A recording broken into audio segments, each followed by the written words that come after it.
Capítulo 10. Graça capacitadora. Tornar a graça de Deus em encorajamento do pecado é caminho seguro para o inferno mais profundo. John Wesley. Há muita controvérsia doutrinária a respeito da graça de Deus e a devida aplicação na vida cristã.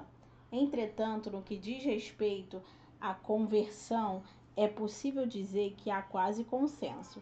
Ninguém nega as evidentes declarações bíblicas acerca da necessidade da graça para a salvação.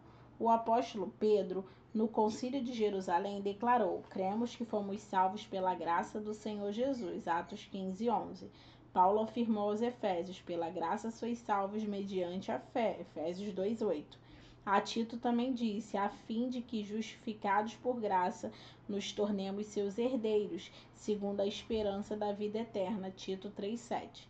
Aos Romanos: onde abundou o pecado, superabundou a graça, a fim de que, como o pecado reinou pela morte, assim também reinasse a graça pela justiça para a vida eterna, mediante Jesus Cristo nosso Senhor. Romanos 5:20. Ou seja, a graça é o remédio divino para a doença do pecado. E até aqui há concordância acerca disso entre os diferentes posicionamentos teológicos. Contudo, muitos pregadores e ensinadores parecem limitar a ação da graça somente aos pecados já cometidos. Porém, é quase como se ela pudesse apenas consertar o que foi anteriormente estragado, mas não tivesse o poder preventivo de, após a conversão, empoderar o homem a vencer o pecado. Precisamos enxergar a graça de Deus como uma força capacitadora para viver em santidade. Na carta a Tito, Paulo enfatiza que a mesma graça que se revelou trazendo salvação aos homens, também nos ensina a viver uma vida separada do mundo e também do pecado. Pois a graça de Deus se manifestou, trazendo a salvação a todos os homens, ensinando-nos a fim de que, renunciando à impiedade e às paixões mundanas, vivamos no presente mundo sóbria, reta e piamente, aguardando a bem-aventurança, esperança e a manifestação da glória do grande Deus e nosso Salvador, Cristo Jesus, que se deu a si mesmo por nós, a fim de nos remir de toda a iniquidade e purificar para si um povo todo seu, zeloso de boas obras. Tito 2, do 11 ao 14. Graça não é permissão para pecar, é a manifestação divina para libertar as pessoas do pecado. A mesma graça que salva o homem também o ensina acerca de como deve ser a conduta após a conversão. Renúncias devem ser feitas, o pecado e o mundo devem ser definitivamente deixados para trás. Uma vida de retidão, piedade e sobriedade precisa ser vivida. Essa é a obra completa da graça. Porém, muitos estão propagando uma graça que apenas cobre os pecados, sem poder para nos libertar deles. Uma definição da graça é favor imerecido. Trata-se de algo maior que o mérito. O homem não pode ser salvo por si mesmo, nem por suas obras, tampouco por mero esforço. A graça divina se faz necessário para conduzir o homem a um lugar que ele jamais chegaria sozinho, e isso era indiscutível. Então, por que somos levados a acreditar que se aplica tão somente à experiência inicial da conversão? Nós precisamos da graça de Deus para tudo. Aliás, vale lembrar que Cristo afirmou: sem mim nada podeis fazer. Para suportar a adversidade, necessitamos da graça. Para o chamado e exercício do ministério, a graça é necessária. Os dons que recebemos são uma manifestação da graça.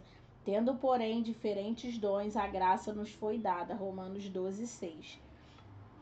Para ser santos, também precisamos dela. O apóstolo Paulo reconhece que seu andar em santidade e sinceridade não fora produzido por sua própria capacidade ou habilidade, porque a nossa glória é esta, o testemunho de nossa consciência de que, com santidade e sinceridade de Deus, não com sabedoria humana, mas na graça divina, temos vivido no mundo, mais especialmente para convosco. 2 Coríntios 1:12. A graça é uma força capacitadora, é uma fonte de socorro para o homem, trono da graça. O autor da Epístola aos Hebreus faz menção do trono da graça e do auxílio que dele emana, Hebreus 4,16. Porém, antes de examinar o texto, é fundamental entender o contexto. Acerca dos filhos de Israel, o capítulo 3 de Hebreus termina falando que eles não entraram no descanso de Deus. A causa, incredulidade, Hebreus 3,19. Não boicote divino, eles não deixaram que a palavra fosse unida com fé em seu coração. Hebreus 4,2. Com esse exemplo em mente, o escritor nos adverte a não seguir o exemplo. Tende cuidado, irmãos, jamais aconteça haver em qualquer de vós perverso coração de incredulidade que vos afaste de Deus vivo. Pelo contrário, exortai-vos mutuamente cada dia, durante o tempo que se chama hoje, a fim de que nenhum de vós seja endurecido pelo engano do pecado, porque nos temos tornado participantes de Cristo, se de fato guardamos firme até o fim a confiança que desde os princípios tivemos. Hebreus 3, 12 ao 14. A advertência revela que a responsabilidade de não deixar que o coração se endureça pelo engano do pecado é nossa, não de Deus. De acordo com as Escrituras, envolve esforço da nossa parte. Esforçamo-nos, pois, por entrar naquele descanso, a fim de que ninguém caia, segundo o mesmo exemplo de desobediência, porque a palavra de Deus é viva e eficaz e mais cortante que qualquer espada de 2 gumes, e penetra até o ponto de dividir a alma e o espírito, juntas e medulas, e é apta para discernir os pensamentos e propósitos do coração. E não há criatura que não seja manifesta na sua presença, pelo contrário, todas as coisas estão descobertas e patente aos olhos daquele a quem temos de prestar contas. Hebreus 4, do 11 ao 13. É interessante como a Bíblia fala de esforço humano e graça divina combinados. Um não exclui necessariamente o outro. Mesmo dependendo da graça divina, temos que cooperar com ela. Devemos fazer a nossa parte. É importante lembrar que não estamos falando apenas da conversão, santificação inicial, e sim da caminhada cristã, santificação progressiva. Depois de afirmar o que o propósito do esforço é, que ninguém caia, o autor salienta que a palavra de Deus é viva e eficaz, penetra profundamente e é apta para discernir os propósitos do coração. Que propósitos são esses? O versículo 13 diz que tudo está visível aos olhos de Deus e a quem prestaremos conta, o que indica a existência de algo que o homem poderia querer esconder, os meus propósitos de seu íntimo. Em concordância encontra-se a afirmação do Senhor Jesus. Porque de dentro do coração dos homens é que procedem os maus desígnios, a prostituição, furtos, homicídios, adultérios, avareza, malícias, dolo, lascívia, inveja, blasfêmia, soberba, loucura. Ora, todos esses males vêm de dentro e contaminam o homem. Marcos 7, 21. Entendido o contexto de que o esforço humano deve se aliar à graça divina para que o homem não ceda às suas próprias fraquezas, emerge o fator trono da graça.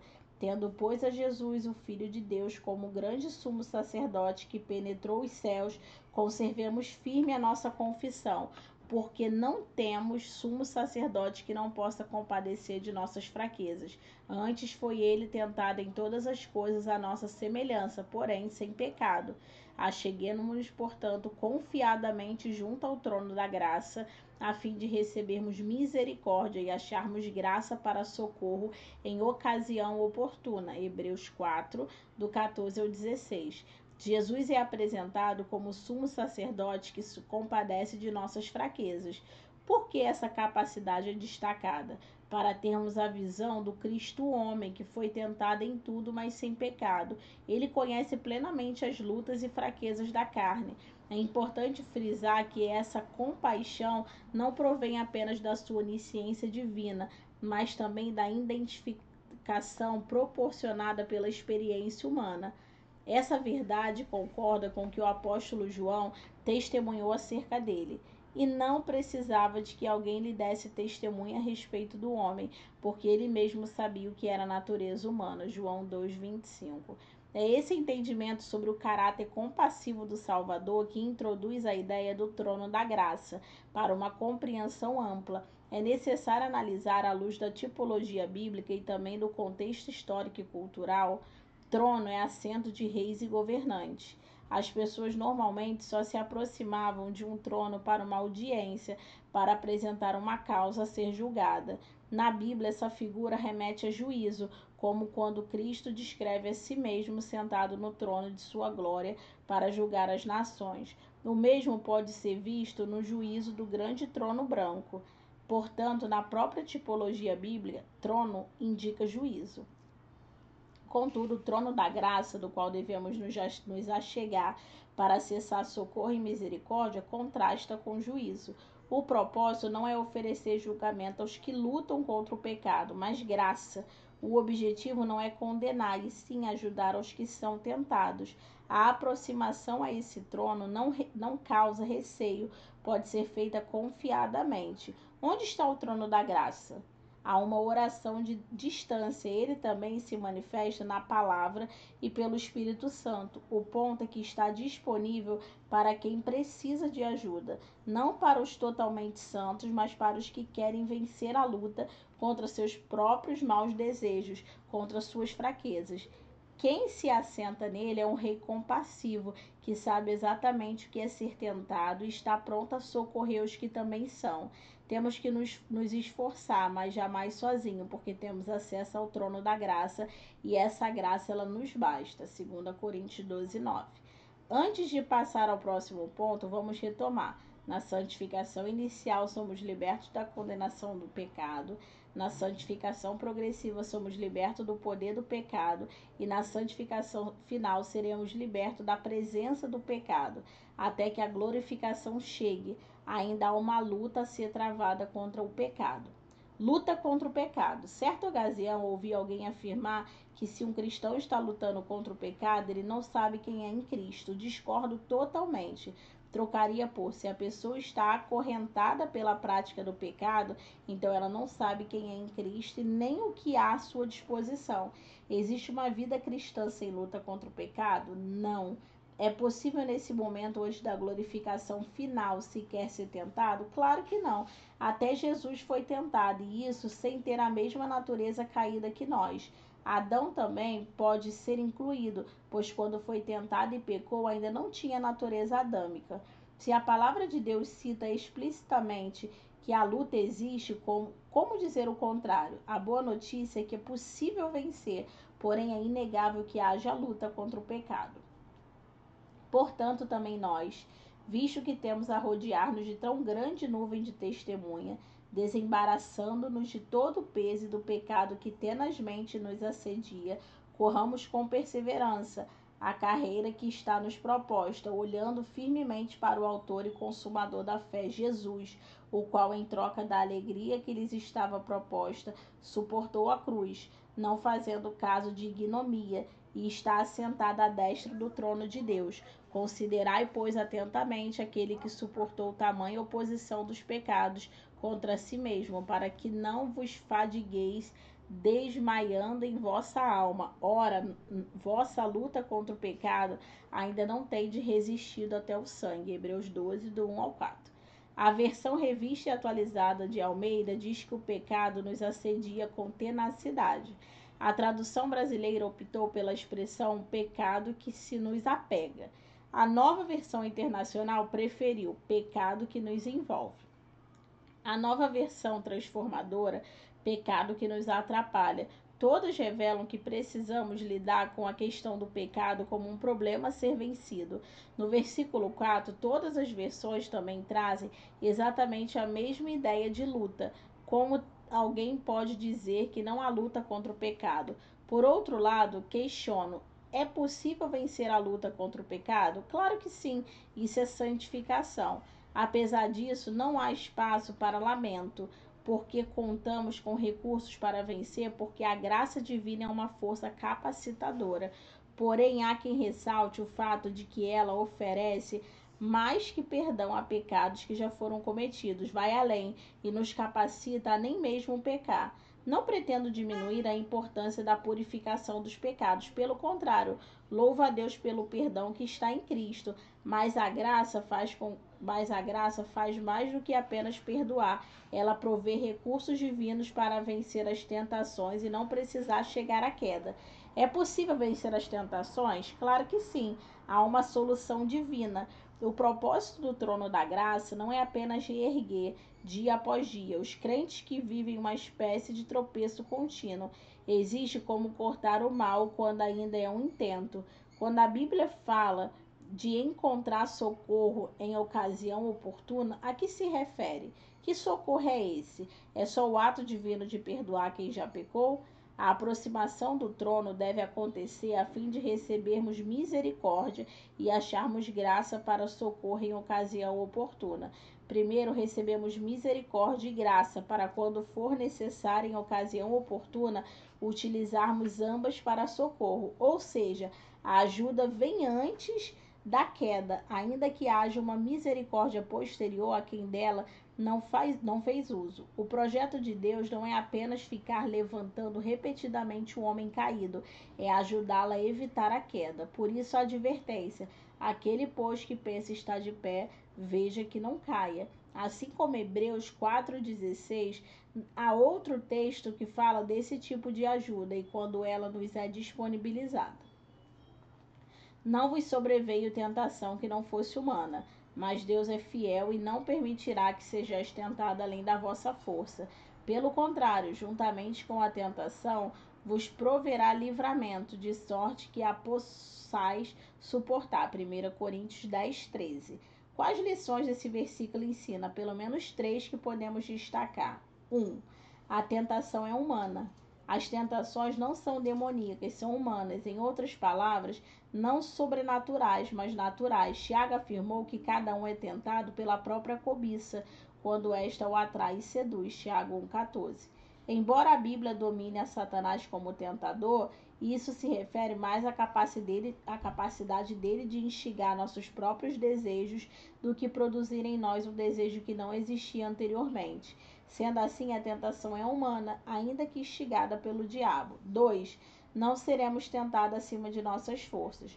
O texto sagrado afirma que Deus é fiel e não permitirá que sejamos tentados além das nossas capacidades de resistir. Em outras palavras, a tentação não é insuportável. Ela pode e deve ser vencida, jamais ultrapassará nosso limite de resistência. Isso significa que nenhuma tentação será mais forte do que a nossa capacidade de dizer não ao pecado. 3. Deus proverá livramento para suportar a tentação. Após a tentação serem humanas e não transporem nossos limites, a resistência, ainda assim não estamos sozinhos na luta. Podemos contar com a ajuda celestial. O texto diz com toda clareza que Deus proverá livramento, portanto, há auxílio divino à nossa disposição.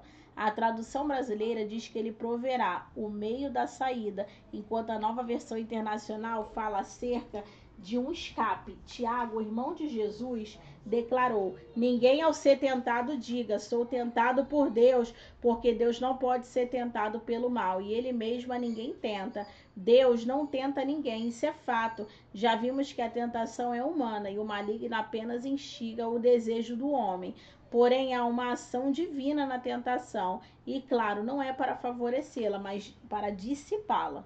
O mesmo Jesus que venceu as tentações e o pecado, lembrando que ele fez isso como homem, não como Deus, nos ensinou como alcançar a provisão divina para vencer.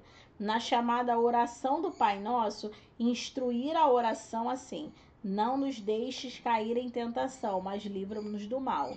Depois do jardim do Getsêmani, voltou a dizer aos seus discípulos: vigiai e orai para que não entreis na tentação. As duas declarações de Cristo são preventivas e têm o propósito de evitar o pecado. Apesar de ser nossa responsabilidade dominar os desejos da carne, o Pai Celestial decidiu nos auxiliar, nos empoderar com a sua graça, a fim de podermos resistir às tentações com sua ajuda. Isso é maravilhoso. Entretanto, conheço poucos cristãos que realmente oram para não cair em tentação. Muitos deixam para orar somente depois que caem. A maioria parece não entender ou não consegue acreditar nessa graça capacitadora para uma vida de santidade. Os mandamentos divinos foram dados para ser obedecidos e a transgressão deles é que constitui pecado. O pecado não é o desejo da carne, mas a queda da lei de Deus. Todo aquele que pratica o pecado também transgride a lei, porque o pecado é a transgressão da lei.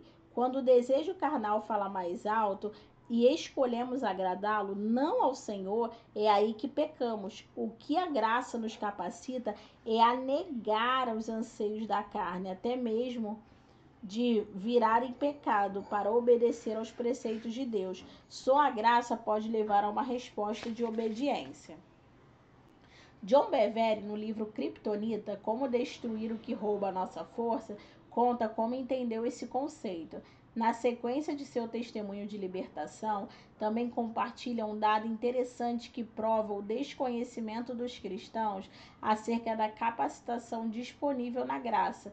Inspire-se com as palavras de Bevere e volte a acreditar. Vamos ler.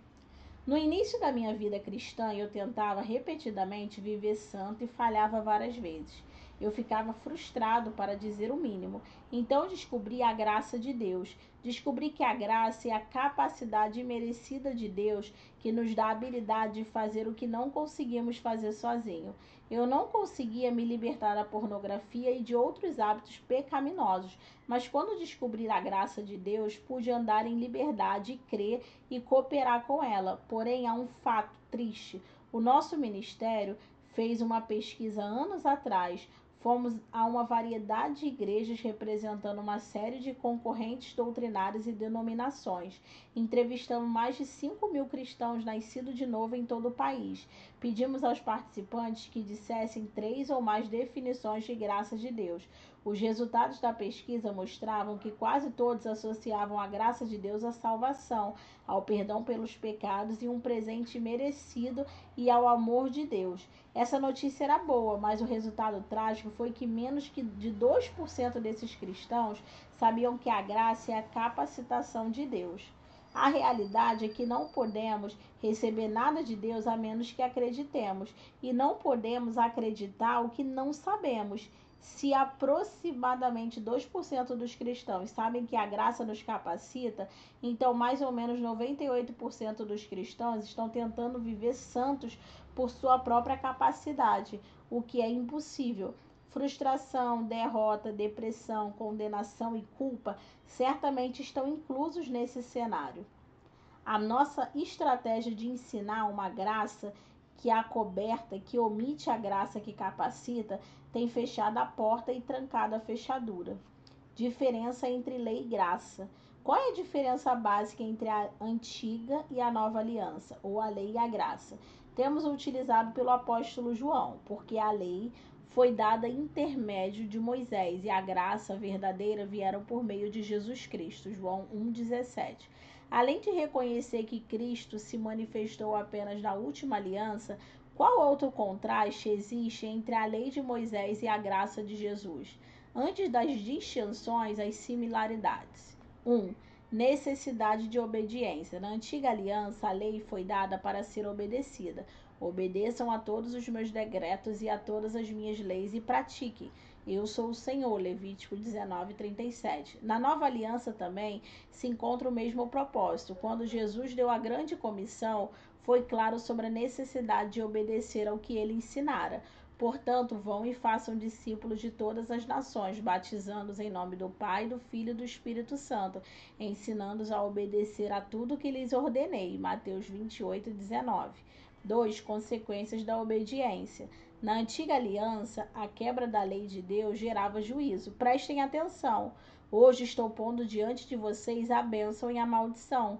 Vocês terão bênção se obedecerem os mandamentos do Senhor, o seu Deus, que hoje lhes estou dando, mas terão maldição se desobedecerem os mandamentos do Senhor, o seu Deus, e se afastarem do caminho que hoje lhe ordeno para seguir deuses desconhecidos.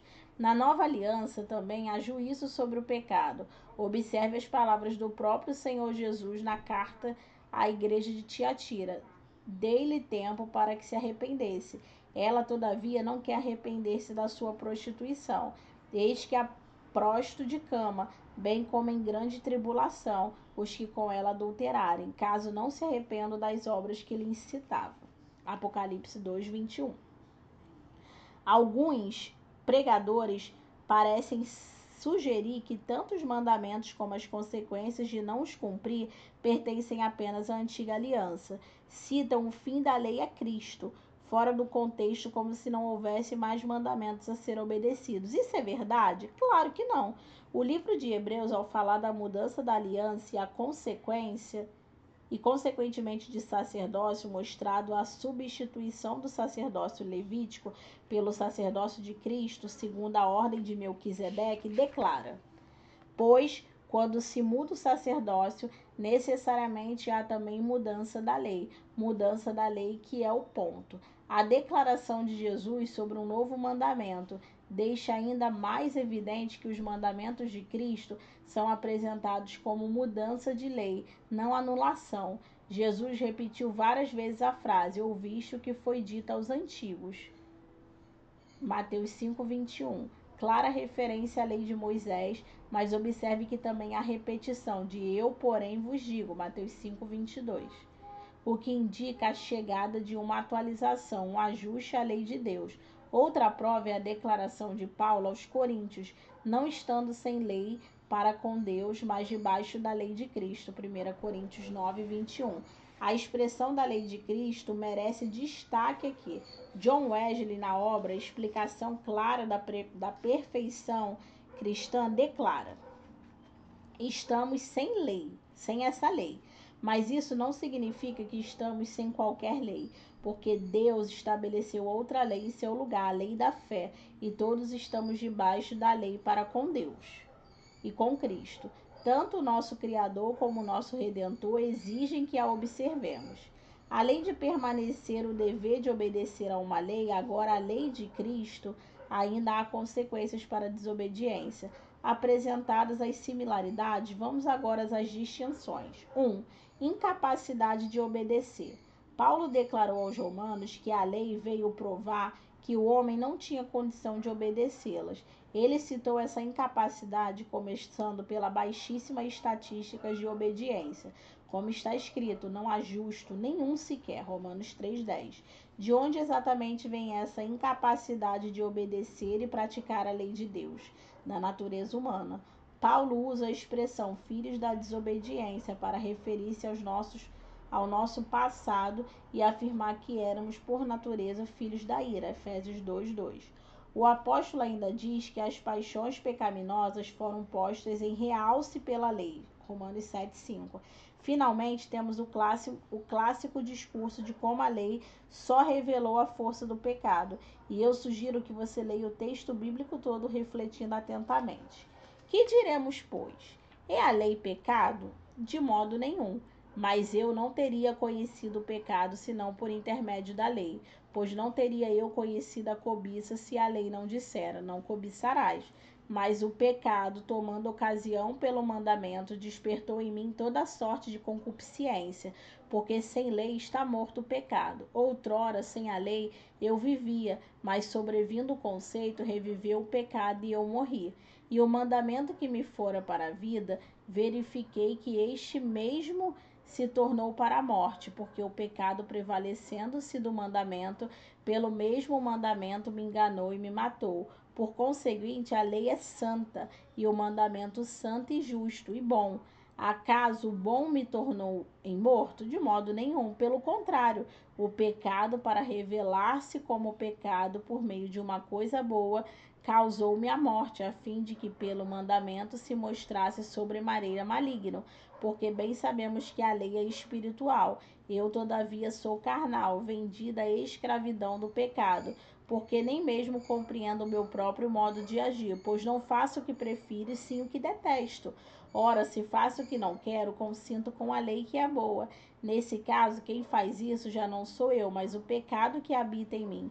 Porque eu sei que em mim, isto é, na minha carne, não habita bem nenhum, pois o querer o bem está em mim, não porém o efetuá-lo, porque não faço o bem que prefiro, mas o mal que não quero, esse faço. Mas se eu faço o que não quero, já não sou eu quem o faz, e sim o pecado que habita em mim. Então, o querer fazer o bem, encontro a lei do que o mal reside em mim, Porque no tocante ao homem interior tenho prazer na lei de Deus, mas vejo os meus membros outra lei que, guerreando contra a lei da minha mente, me faz prisioneiro da lei do pecado que está nos meus membros. Romanos 7, do 7 ao 23. 2. Capacidade de obedecer. O grande contraste entre a antiga e nova aliança é a capacidade de obedecer. O novo nascimento proporcionou uma mudança de natureza e passamos a ser chamados filhos da obediência. Essa última declaração vem acompanhada da afirmação de que podemos viver sem pecado, desobedecer e, consequentemente, manifestar a santidade de Deus como filhos da obediência. Não vos amoldeis às paixões que tinhas anterior das vossas ignorâncias. Pelo contrário, segundo é santo aquele que vos chamou, tornai-vos santo também vós, mesmo que em todo o vosso procedimento, porque escrito está, sede santos, porque eu sou santo. 1 Pedro 1,14. Alguns pregadores sugerem que pela incapacidade do homem de obedecer, a lei teria sido revogada, mas já vimos que o que se deu foi uma mudança, não anulação da lei. Aliás, o padrão estabelecido na graça não foi um relaxamento das exigências, não foi um ato de rebaixar os princípios divinos em função da incapacidade demonstrada pelo homem durante a lei. Pelo contrário, observe algumas declarações de Jesus no Sermão da Montanha. Ouviste que foi dito, não adulterarás, eu porém vos digo, qualquer que olhar para uma mulher com intenção impura no coração, já adulterou com ela. Ao dizer, ouviste o que foi dito, Jesus se referiu à lei de Moisés. Na antiga aliança, o adultério era proibido, porém definido apenas pela relação física. Ao declarar, eu porém vos digo, Cristo fala da mudança da lei e de um padrão ainda mais alto estabelecido por ele a partir de então. Veja outro exemplo. Ouviste que foi dito, amarás o teu próximo e odiarás o teu inimigo. Eu, porém, vos digo, amais os vossos inimigos e orai pelos que perseguem. Na lei mosaica, a ordem de amar o próximo e odiar os inimigos. Na graça, a ordem é amar até mesmo os inimigos. O padrão foi rebaixado ou elevado? Foi elevado. Mas se o homem já não conseguia cumprir o padrão inferior, por que Deus aumentaria ainda mais o nível de exigência? Porque o homem seria revestido com uma nova natureza, empoderado pelo Espírito Santo e capacitado pela graça. Glória a Deus. Resumindo o contraste, a palavra de Deus deveria ser obedecida na antiga aliança e não na obediência implicada em consequências, porém o homem não tinha condições de obedecer. Na nova aliança, a palavra ainda deve ser obedecida e a não obediência ainda implica juízo. Mais que isso, agora o homem possui condições de obedecer. Em outras palavras, a incapacidade de obedecer, não a responsabilidade, foi removida, porque a obra de Cristo proporcionou uma mudança de natureza, de filhos da obediência para filhos da desobediência. De filhos da desobediência para filhos da obediência. O apóstolo Paulo fala dessa diferença entre lei e graça nas seguintes palavras: porque o pecado não será domínio sobre vós, pois não estáis debaixo da lei, e sim da graça. Romanos 6,14. Na lei, a humanidade não conseguia cumprir os mandamentos e se tornou escrava do pecado. Na graça, o homem não foi apenas perdoado da desobediência, mas liberto do domínio do pecado e capacitado a viver uma vida de obediência ao seu Criador, cooperando com a graça. Já vimos que a graça é uma força capacitadora para vencer a tentação e o pecado, mas o que esperar dessa graça? Certamente não se trata de uma ação unilateral. A Bíblia diz que temos que nos aproximar do sumo sacerdote se queremos receber ajuda. Essa parte é nossa. Se a graça operasse sozinha, sem ação nenhuma de homens, e as escrituras não diriam para nos achegarmos ao trono da graça, a chegar-se, aproximar-se, a chegar perto, e isso depende de nós. Se assim não fosse, a resposta para os que não vencem o pecado seria mera e simplesmente de Deus não fez a sua parte para ajudá-los. A verdade é que o homem nada pode sozinho sem a graça. Por outro lado, a graça não opera sozinha, sem a cooperação do homem. como já definido anteriormente, é necessário ao mesmo tempo esforço nosso e busca do favor de Deus que procede do trono da graça. É necessária interação com a graça. Costumo dizer que a graça não apenas age, mas ela também reage. Se por um lado a graça se manifestou salvadora, o que revela a parte de Deus, por outro lado, o homem precisa se arrepender e crer para ser salvo, pois é pela fé que se tem acesso à graça. O apóstolo Pedro declarou: vos escrevi resumidamente, exortando e protestando que esta é a verdadeira graça de Deus, em que deveis ficar firme. 1 Pedro 5,12. Se a ação da graça fosse um ato unilateral da parte de Deus, por que exortar aos irmãos a ficarem firmes na graça? A própria exortação nos sugere que a firmeza pode ser comprometida. Paulo também fez semelhante afirmação em uma epístola a Timóteo. Tu, pois, filho meu, fortifica-te na graça que está em Cristo Jesus. 2 Timóteo 2,1. Se o fortalecimento da graça dependesse única e exclusivamente de Deus, qual é o propósito de tal declaração? É fato que se pode crescer na graça, como registrado no Evangelho de Lucas. E crescia Jesus em sabedoria, estatura e graça diante de Deus e dos homens. Lucas 2,52. Se assim não fosse, por que Pedro também teria escrito: crescei na graça e no conhecimento do nosso Senhor e Salvador Jesus Cristo? 2 Pedro 3,18. Da mesma forma, é fundamental entender que é possível abortar a ação da graça. Não que o Senhor interrompa, mas nós podemos comprometer o processo, a nossa parte na interação. Após a pregação de Paulo e Barnabé em Antioquia da Pisídia, a mensagem foi bem específica. Despedida a sinagoga, muitos dos judeus e dos prosélitos piedosos seguiram Paulo e Barnabé, e estes, falando-lhes, e persuadiram a perseverar na graça de Deus. Atos 13:43. Se não temos responsabilidade alguma de interagir com a graça divina, qual o propósito ou significado de uma orientação como essa? O que significa, então, preservar na graça de Deus? A verdade é que a graça pode fluir livremente da parte de Deus e ser desperdiçada pelo homem. Essa é a razão pela qual Paulo exortou aos Coríntios. E nós, na qualidade de cooperadores com ele, também vos exortamos a que não recebais em vão a graça de Deus. 2 Coríntios 6:1. Preste atenção nessa afirmação. Não recebais em vão a graça de Deus. Por que razão seria feito, senão pelo fato de que podemos impedir a graça de cumprir seu propósito?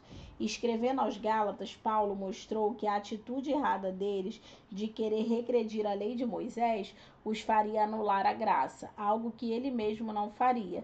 Não anula a graça de Deus. Gálatas 2:21. Se a graça não pudesse ser anulada, qual o propósito dessa declaração? Sem contar que adiante, na mesma epístola, o apóstolo diz explicitamente: de Cristo vos desligastes, vós que procurais justificar-vos na lei, na graça decaíste.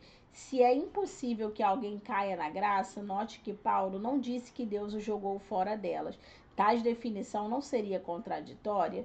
É impossível atentar para o ensino bíblico da santificação e ignorar a necessidade de interação humana com a graça divina, bem como nossa capacidade de impedi-la de cumprir seu propósito em nós. Observe mais essa porção das Escrituras.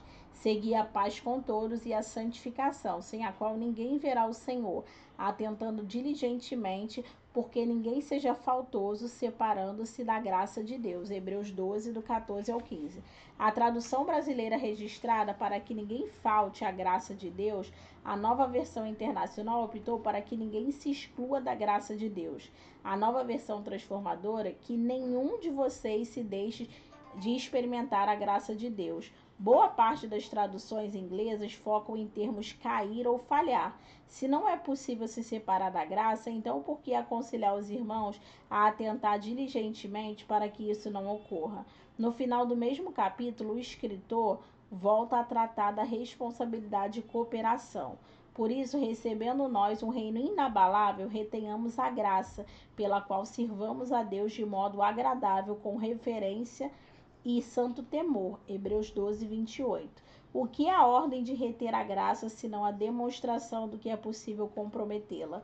É porque seríamos ordenados a reter aquilo que não pode perder? Vale retomar aqui que muito do ensino acerca da graça enfoca uma manifestação divina, na qual não há ação. Se fosse verdade, por que seríamos encorajados a nos aproximar do trono da graça para somente então ser socorridos? Se a graça é unilateral, eu não precisaria me aproximar, é ela que viria até mim. Se ela fosse irresistível, como seria possível me separar dela, ou mesmo cair da graça? Por que haveria a instrução de reter o que não precisa ser retido? O fato é que o trono da graça aguarda a devida interação e cooperação humana. Sem isso, a provisão divina para vencer não será desfrutada. Portanto, a graça, enquanto força capacitadora para vencer a tentação e o pecado, deve ser entendida e também buscada.